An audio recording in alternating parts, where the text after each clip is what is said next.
Ma fille ne m'a pas appelée pendant 11 jours après cette conversation. 11 jours, j'ai compté. Pas parce que je suis ce genre de mère qui surveille, non, mais parce que, avant, elle m'appelait tous les 2 jours, parfois tous les jours. Et puis, j'ai ouvert la bouche. J'ai dit une chose vraie, une chose que je portais depuis 40 ans.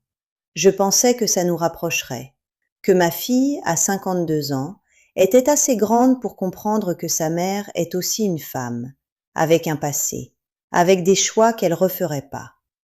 Le soir où je lui ai parlé, on était assis à la table. Il y avait encore les tasses de café. Elle m'a regardée, elle a dit « D'accord, maman ». Elle a pris son manteau et elle est partie. Et depuis ce soir-là, quelque chose entre nous est cassé. Pas brisé, non, cassé. Comme une assiette qu'on recolle mais qu'on n'utilise plus jamais pour servir. Je m'appelle Geneviève. J'ai 77 ans. Et aujourd'hui, je vais te raconter pourquoi il y a 3 sujets que tu ne dois jamais, jamais aborder avec tes enfants quand tu vieillis.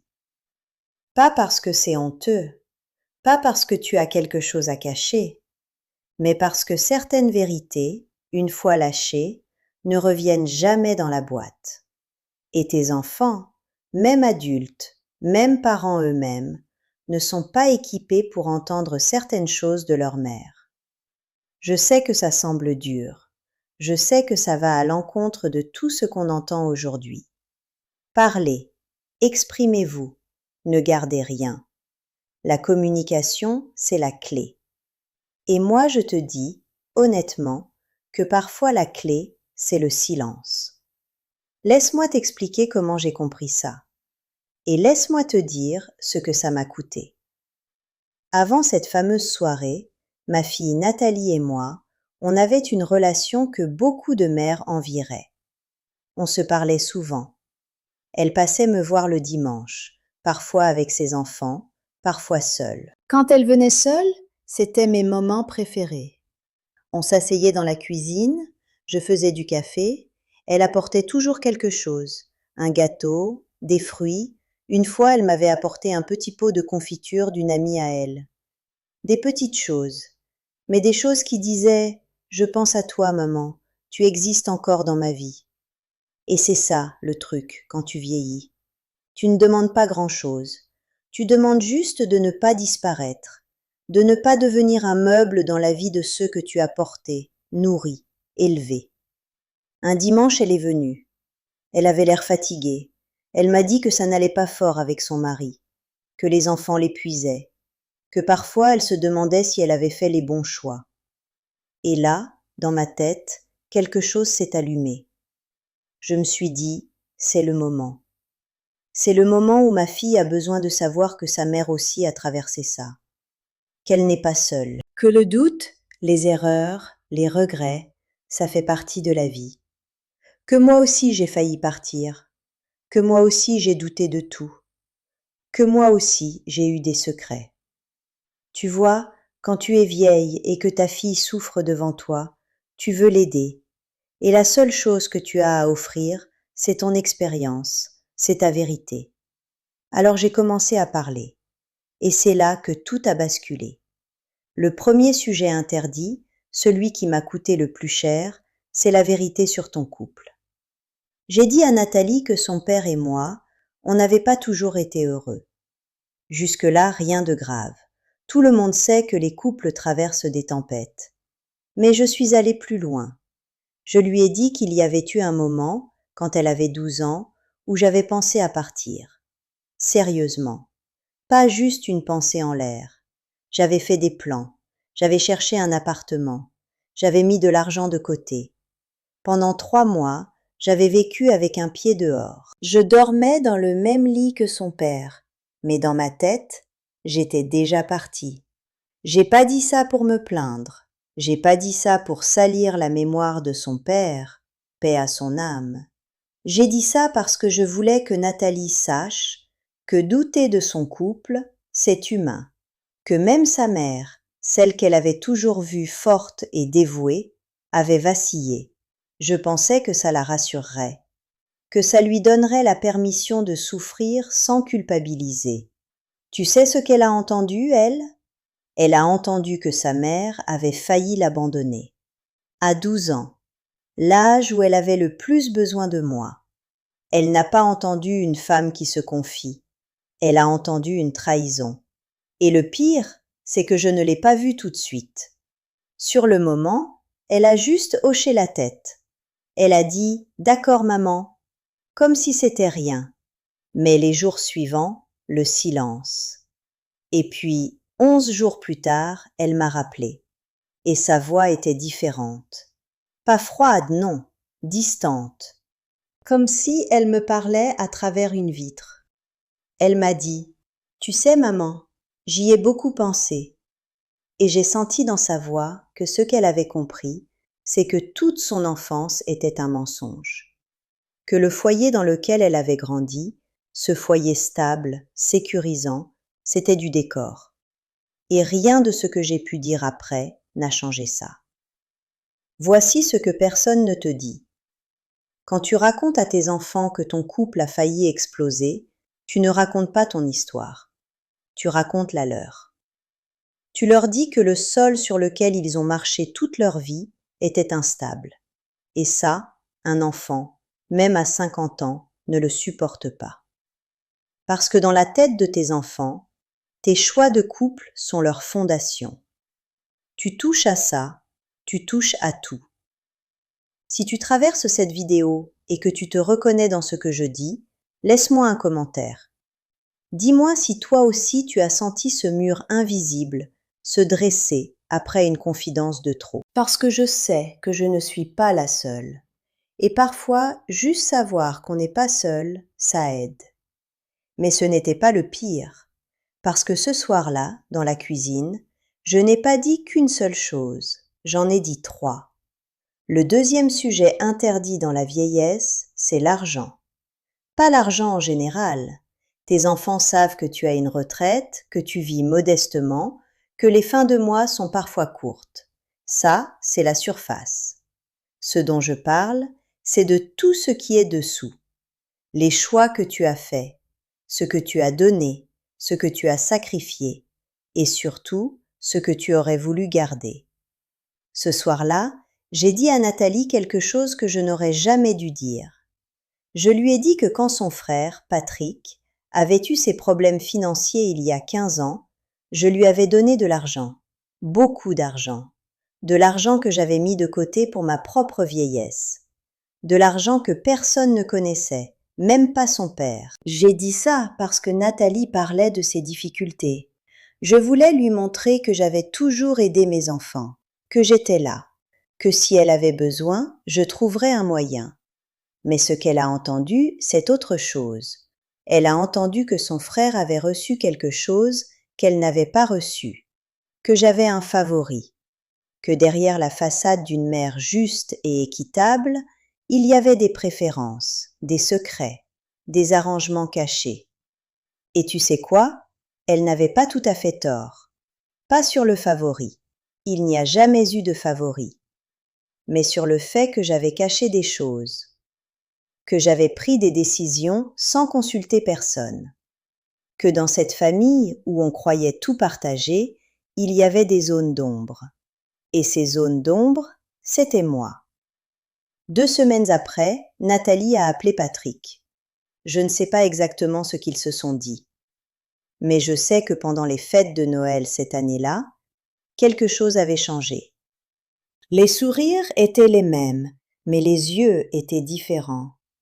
Il y avait une tension que je n'avais jamais sentie, et c'est moi qui l'avais créée, avec mes mots, avec ma vérité. Honnêtement, l'argent est le sujet le plus dangereux dans une famille vieillissante. Pas parce que les enfants sont cupides, la plupart ne le sont pas, mais parce que l'argent, à notre âge, ce n'est plus de l'argent, c'est de l'amour chiffré. C'est la preuve, dans la tête de chaque enfant, de la place qu'il occupe dans ton cœur. Tu donnes plus à l'un, l'autre se sent moins aimé. Tu caches un don, c'est une trahison. Tu parles de ce que tu as sacrifié, tu crées de la culpabilité. Il n'y a pas de bonne manière de parler d'argent avec tes enfants. Il n'y en a pas. La seule manière sûre, c'est d'en parler avec un notaire, un papier, des règles claires. Pas autour d'une tasse de café un dimanche soir.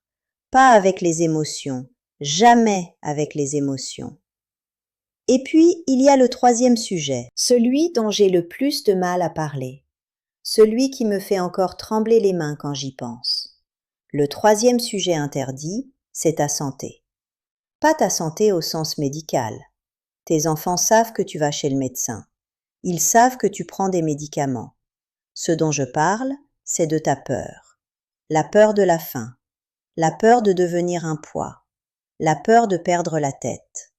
La peur de cette chose dont personne ne veut parler, mais que chaque personne de plus de 70 ans porte en elle comme un sac de pierre.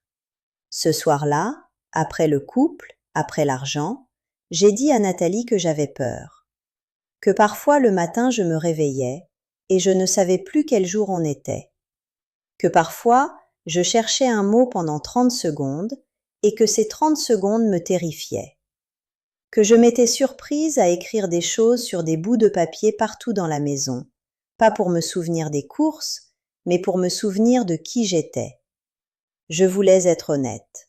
Je voulais que quelqu'un sache, que quelqu'un voie ce que je vivais à l'intérieur. Parce que la solitude de la vieillesse, ce n'est pas juste être seul dans une maison, c'est être seul dans sa propre tête. C'est regarder tes mains et te demander quand elles sont devenues si vieilles. C'est entendre le silence à 4 heures du matin et te demander si quelqu'un se souviendra de toi comme tu étais vraiment. Je voulais que Nathalie me voie, pas comme une mère, comme une femme qui a peur. Tu sais ce qui s'est passé ? 3 semaines plus tard, Nathalie m'a envoyé des brochures de maisons de retraite, avec des photos de jardins, de chambres lumineuses, de vieilles personnes souriantes devant des puzzles. Elle m'a dit « C'est juste au cas où, maman, pour qu'on soit prête. » Pour qu'on soit prête. J'ai 77 ans, je vis seule, oui. J'oublie des choses, oui. Mais je fais mes courses, je cuisine, je lis, je regarde des émissions, je suis là. Je suis encore là. Et ma fille, avec tout son amour, avec toute sa bonne volonté, avait déjà commencé à me ranger, à me classer dans la catégorie à surveiller, à me voir non plus comme une femme vivante, mais comme un problème à anticiper. Et c'est moi qui lui avais donné les armes pour ça, avec mes propres mots, avec ma propre peur. Je n'ai pas pu dormir cette nuit-là. J'ai regardé les brochures posées sur la table de la cuisine, à côté de ma tasse, à côté du sucrier que j'ai depuis 35 ans. Et j'ai compris quelque chose que je n'avais pas compris en 77 ans de vie. Tes enfants t'aiment, mais leur amour a des limites. Pas des limites de cœur, des limites de capacité. Ils ne peuvent pas entendre que leur mère a failli les quitter. Ils ne peuvent pas gérer l'idée qu'il y a eu des secrets d'argent dans la famille. Et ils ne peuvent absolument pas porter ta peur de mourir, de disparaître, de t'effacer. Parce que ta peur devient leur urgence. Ta confidence devient leur fardeau. Et ton honnêteté, aussi pure soit-elle, devient la chose qui les pousse à prendre des décisions que tu n'as jamais demandées. Je ne dis pas qu'il faut mentir. Je ne dis pas qu'il faut jouer un rôle. Je dis qu'il faut choisir. Choisir ce que tu dis. Choisir à qui tu le dis. Et surtout, choisir pourquoi tu le dis. Parce que la plupart du temps, quand on parle, ce n'est pas pour l'autre. C'est pour soi. C'est pour déposer ce poids quelque part. C'est pour ne plus être seul avec. Et c'est humain. C'est profondément humain. Mais tes enfants ne sont pas le bon endroit pour déposer ça. Je l'ai appris trop tard. Aujourd'hui, Nathalie m'appelle. On se parle, on se voit. Mais il y a cette vitre entre nous. Cette chose transparente que personne ne mentionne, mais que tout le monde sent. Elle me pose des questions maintenant. Des questions qu'elle ne posait pas avant. Tu as bien mangé, maman ? Tu as pris tes médicaments? Tu te souviens de l'heure du rendez-vous? Elle ne demande pas parce qu'elle s'inquiète, elle demande parce qu'elle vérifie. Et chaque question est un petit rappel de cette soirée où j'ai trop parlé. Avec Patrick, c'est différent. Nathalie ne m'a jamais dit ce qu'elle lui a raconté sur l'argent. Mais je le sens. Au repas de famille, il y a quelque chose de mécanique. On se passe le plat, on sourit, on parle de la météo, des enfants, de tout et de rien. Mais les silences sont plus lourds. Et les regards entre eux, entre Nathalie et Patrick, ces regards par-dessus la table, je les vois. Ils ne savent pas que je les vois, mais je les vois. Et dans ces regards, il y a tout ce que j'ai dit ce soir-là. Et voici ce que j'ai appris, ce que j'aurais voulu qu'on me dise avant.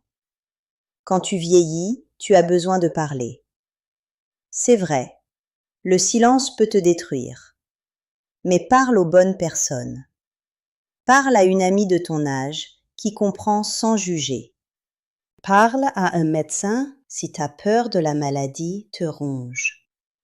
Parle à un inconnu sur un banc si tu en as besoin. Écris dans un cahier.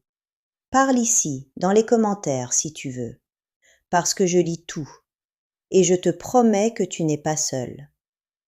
Mais ne confonds pas tes enfants avec tes confidents. Ils sont tes enfants. Ils ont besoin de croire que tu vas bien. Pas parce qu'ils sont égoïstes, mais parce que le jour où tu ne vas plus bien, c'est eux qui devront se lever. C'est eux qui devront prendre les décisions. C'est eux qui devront porter ce que tu ne pourras plus porter. Et si tu leur as déjà montré toutes tes fissures, ils vont paniquer avant l'heure.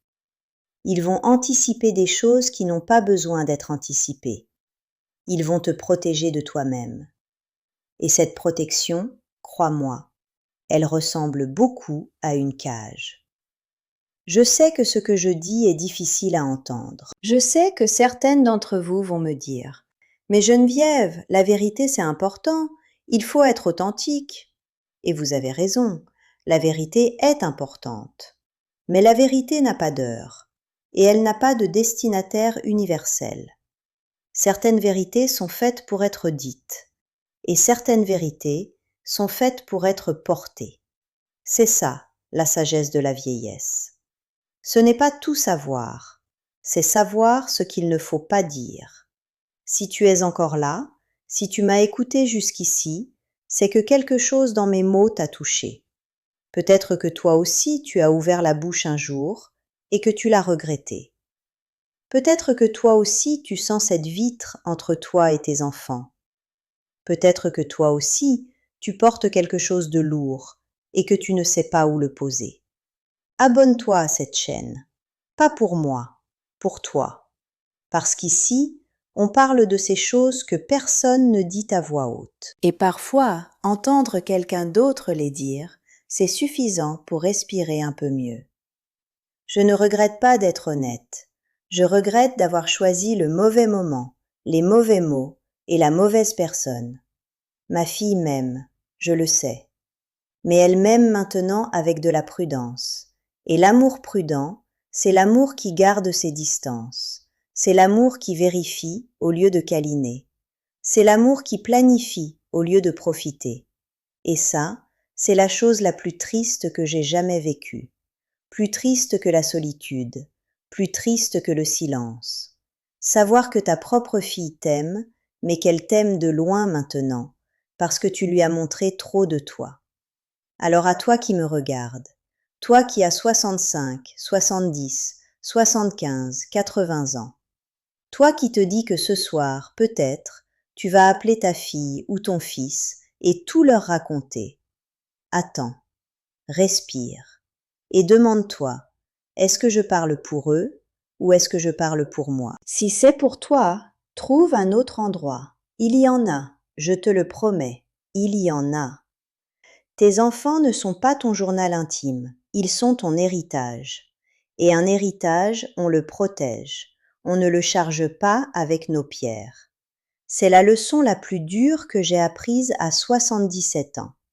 Et si cette vidéo peut empêcher une seule mère, un seul père, de faire la même erreur que moi, alors ces mots auront servi à quelque chose. Merci de m'avoir écouté. Et si tu as quelque chose à dire, dis-le ici. Dis-le dans les commentaires. Parce qu'ici, personne ne te jugera. Ici, on porte nos pierres ensemble.